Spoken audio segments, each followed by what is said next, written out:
Assalamualaikum warahmatullahi wabarakatuh. Ya, selamat pagi anak-anak. Gimana nih puasanya? Ya, alhamdulillah ya kalau misalnya lancar. Oke, tetap semangat puasanya dan juga tetap harus fokus juga untuk sekolahnya. Oke anak-anak, ibu harap kalian semua sehat-sehat ya, nggak ada yang sakit gitu.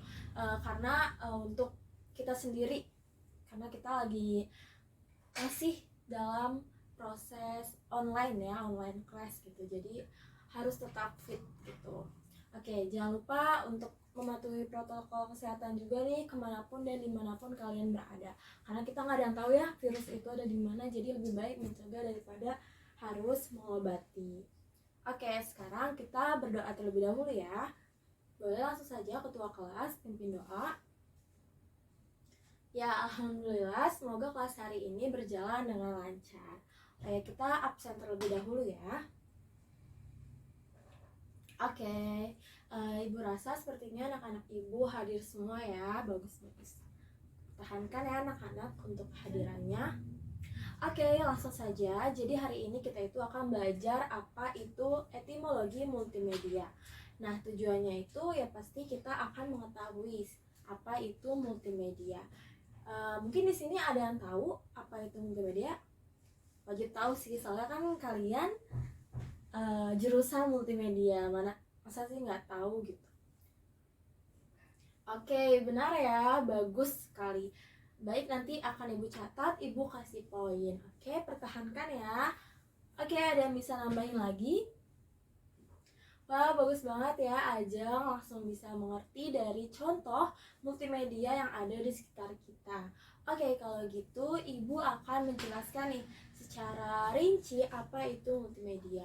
Tapi sebelumnya ibu mau kalian semua di kelas ini belajarnya tuh santai, walaupun masih puasa juga, tapi harus tetap fokus ya. Oke. Ya, boleh langsung aja PPT-nya ditampilkan. Oke. Apa itu multimedia? Bisa di next. Nah, etimologi multimedia berasal dari kata multi dan media. Multi bermakna banyak dan media bermakna tempat, wadah, medium, sarana, dan alat yang dalam hal ini dapat digunakan untuk menyampaikan informasi. Jadi berdasarkan kata multimedia dapat dirumuskan sebagai wadah atau penyatuan beberapa media yang kemudian didefinisikan sebagai elemen-elemen pembentukan multimedia. Nah, kira-kira ada yang tahu nggak nih elemen-elemen dari pembentukan multimedia itu ada apa saja? Ya, betul ya, bagus sekali. Tapi masih ada yang belum tersebutkan nih. Tapi nggak apa-apa. Sudah bagus ya, berani menjawab dan berani untuk membuka suara. Oke, jadi elemen-elemen pembentukan multimedia itu seperti yang sudah teman kalian jawab, itu ada teks, ada gambar, ada suara, ada video, dan yang belum tersebutkan itu animasi. Oke, dicatat ya. Oke, bisa di next. Nah, lalu di sini ada teknologi informasi dan komunikasi. Nah, teknologi informasi itu apa aja sih? Nah, teknologi informasi ini meliputi segala hal yang berkaitan dengan proses manipulasi data dan pengolahan informasi. Lalu untuk teknologi komunikasi ini digunakan untuk memindahkan informasi dari sumber ke penerima. Nah, teknologi komunikasi ini meliputi segala hal yang berkaitan dengan proses penyampaian atau pengiriman informasi dari pengirim ke penerima. Oke, nah di sini apa ada yang tahu contoh dari teknologi informasi dan komunikasi? Ya, tepat sekali ya Fayat. Oke, beri tepuk tangan dulu dong buat Fayat. Oke, jadi contoh dari teknologi informasi adalah komputer. Lalu contoh dari teknologi komunikasi adalah telepon dan televisi.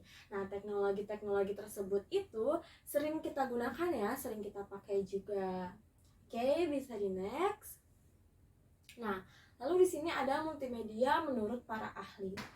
Pertama dari Ross, multimedia adalah kombinasi dari komputer dan video. Lalu ada Mecomic, Multimedia adalah kombinasi dari 3 elemen, suara, gambar, dan teks, seperti yang tadi sudah teman kalian jelaskan.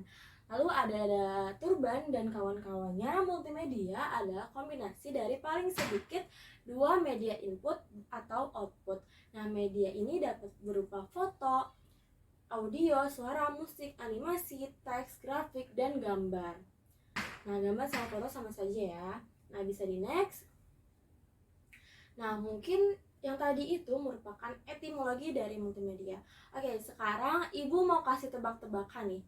Nah, dari PPT yang ini, ada yang tahu nggak sih perbedaan dari multimedia content production dan multimedia communication? Ayo, jangan takut ya untuk menjawab gitu. Langsung saja, kalau misalnya sekiranya kalian tahu apa jawabannya, langsung saja ngomong saja, nggak apa-apa, nggak usah takut. Oke, bagus ya. Terima kasih Siva sudah berani menjawab. Tapi masih kurang tepat ya. Tapi nggak apa-apa, Ibu apresiasi dengan poin berani menjawab.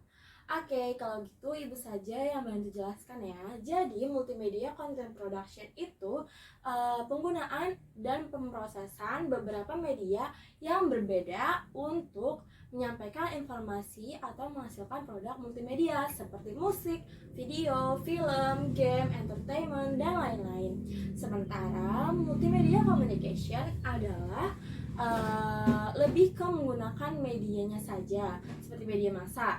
Nah, contohnya itu seperti televisi, radio, cetak, dan internet.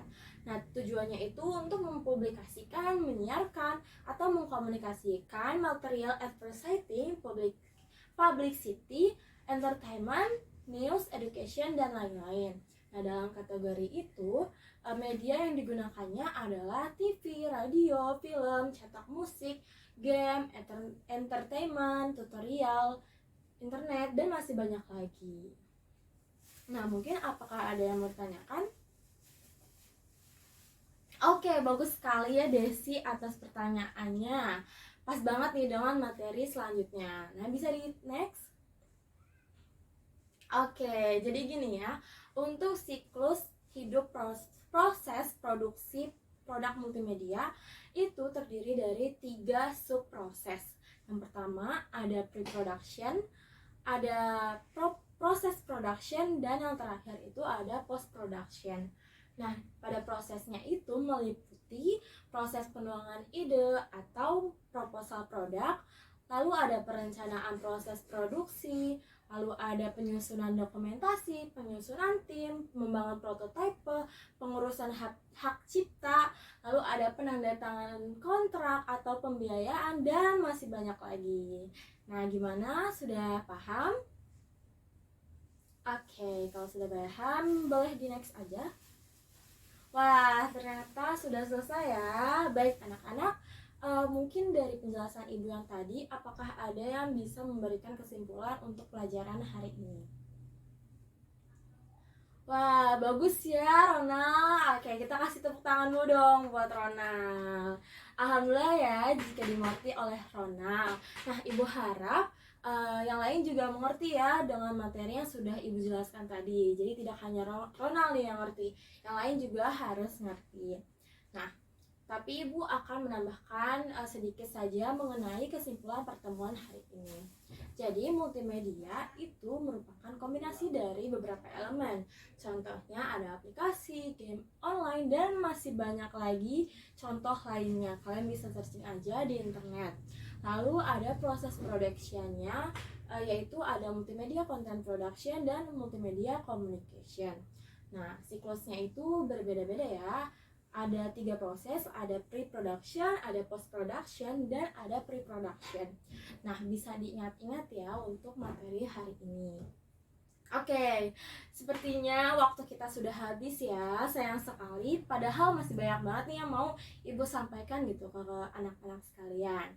Nah, tapi jika kalau misalnya kalian masih ada yang gak ngerti atau masih bingung gitu perihal materi yang sudah Ibu jelaskan tadi, bisa langsung saja hubungi Ibu ke nomor yang sudah Ibu berikan. Oke, gitu ya. Nah, Sekarang Ibu mau kasih tahu info. Jadi Ibu minta kalian untuk membuat kelompok belajar atau diskusi untuk di setiap pertemuan selanjutnya di mata pelajaran Ibu ya. Nah, kelompoknya itu 2 sampai 3 orang saja. Jadi nanti di setiap pelajaran Ibu kalian saling berdiskusi kelompok. Oke, bisa dipahami? Oke, baik anak-anak, semoga materi hari ini dapat dimengerti. Semangat ya puasanya, dan harus tetap fokus juga nih jalanin hari-harinya atau sekolahnya atau kegiatan lainnya. Oke, Ibu akan bertanya sekali lagi, apakah ada yang ditanyakan? Oke, kalau misalnya tidak ada, boleh langsung saja KM untuk memimpin doa. Alhamdulillah kelas hari ini berjalan dengan lancar. Jangan lupa diingat-ingat materinya dan jangan lupa untuk membuat kelompok belajar atau diskusi. Oke, kelas hari ini Ibu tutup. Wassalamualaikum warahmatullahi wabarakatuh.